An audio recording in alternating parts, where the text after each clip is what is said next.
Let me ask you a very direct question. Have you ever felt that there are two women inside his girlfriend?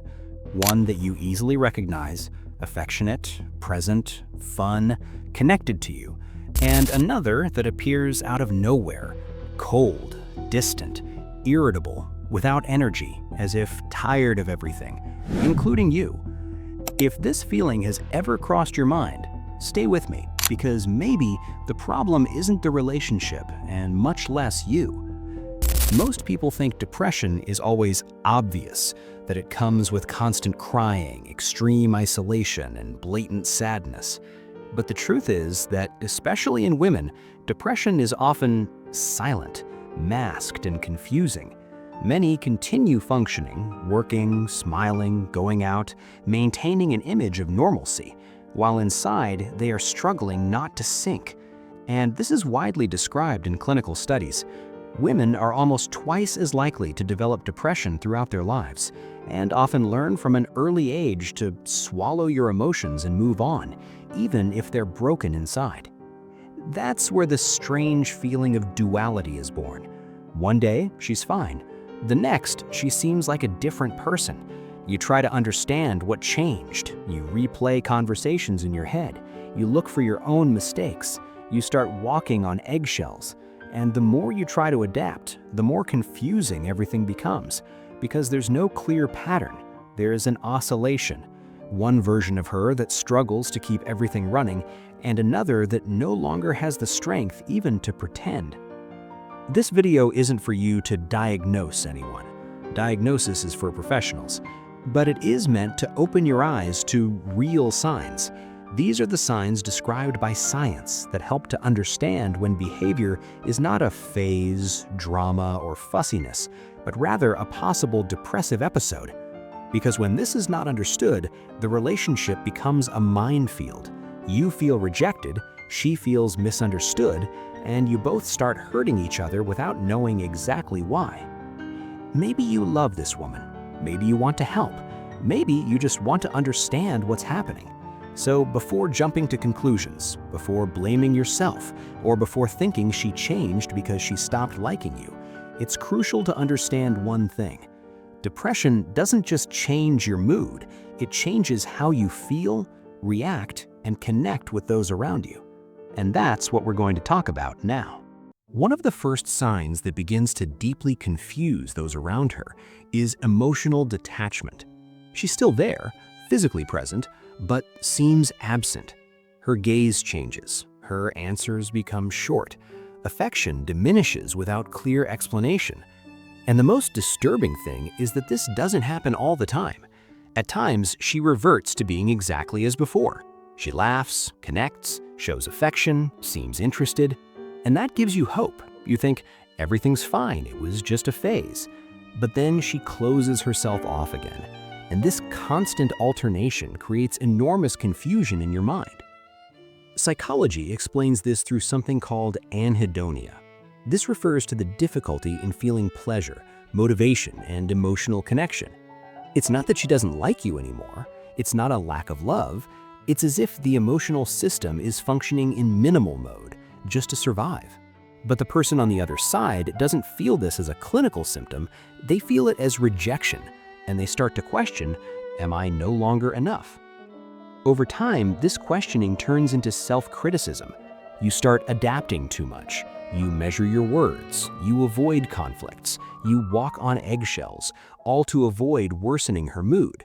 But even so, the outbursts occur, because another very common sign of female depression is constant irritability. Unlike the classic image of a depressed person who is quiet and tearful, many women manifest depression as anger, impatience, and intolerance. Small things become big problems, simple comments become triggers, and after these outbursts, guilt almost always follows. Guilt, in fact, is one of the deepest roots of depression. She blames herself for everything. If something goes wrong, the responsibility falls on her. If you show tiredness, she feels like a burden. If she can't do something simple, she calls herself weak, useless, insufficient. And the hardest part is that none of your words seem enough to alleviate this, because the harshest voice isn't yours, it's her inner voice, constantly reinforcing the idea of inadequacy. Studies show that this intense and persistent self-criticism is one of the main factors maintaining depression in women. Gradually, this constant guilt drains her energy, and then another important sign emerges: isolation. But not explicit isolation, it's disguised isolation. She says she's tired, that she has no energy, that she prefers to stay home. She starts canceling appointments, avoiding friends, avoiding family gatherings. The world becomes smaller, and everything starts requiring enormous effort. Talking is tiring, socializing is burdensome, existing seems too much work.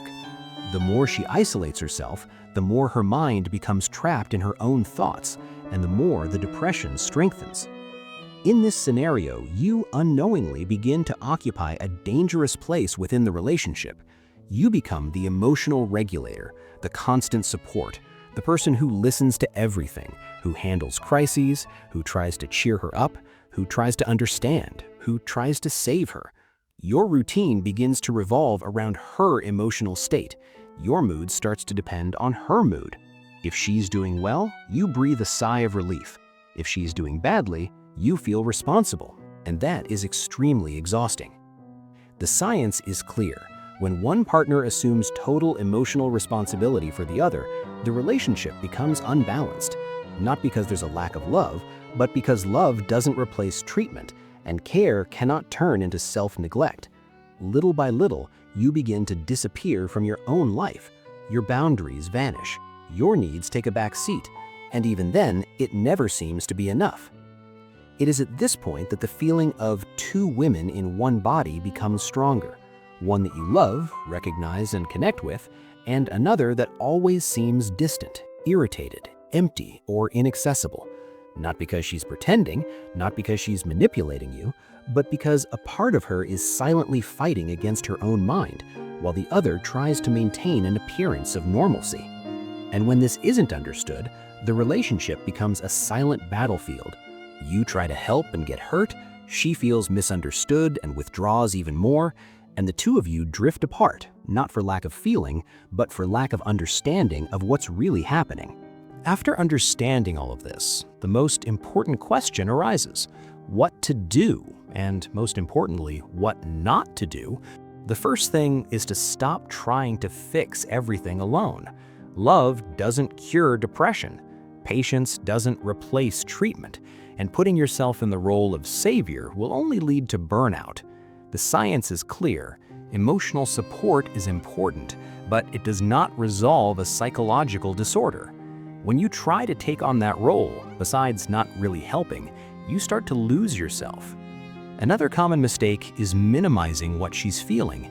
Phrases like, "It's just a phase, it could be worse, just think positive," seem harmless, but they completely invalidate her pain. On the other hand, accusing, pressuring, or demanding that she be like she was before only increases guilt and emotional withdrawal.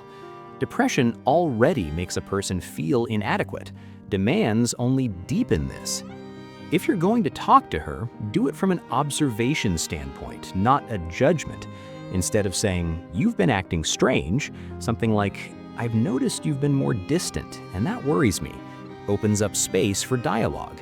Talking about how you feel is different from accusing someone, and that reduces defenses. But here comes the hardest part, and the most ignored. There's a fine line between supporting and abandoning. You can love, you can care, you can be present, but you can't disappear. When your life, your mental health, and your identity begin to revolve exclusively around her emotional state, something is wrong. Relationships are not silent sacrifices. Depression explains behaviors, but it doesn't justify everything. She doesn't give free rein to disrespect, constant aggression, or the belittling of others. Understanding this doesn't make you cold, it makes you healthy. In many cases, the most loving step isn't to insist more, it's to encourage professional help. Psychotherapy, psychological, or psychiatric support are not signs of failure, they're signs of responsibility. And sometimes the most you can do is be there for them without getting lost in the process. If you experience the sensation of having two women in the same body, know this: you're not crazy, you're not exaggerating, and you're not alone. This confusion is common when depression is involved, but it's also a warning sign to look beyond just depression, but for you too. Because loving someone shouldn't mean slowly breaking down trying to hold everything together alone. If this video resonated with you, please like, subscribe to the channel, and share it with anyone who needs to hear this. Thank you for your attention, and I'll see you in the next video.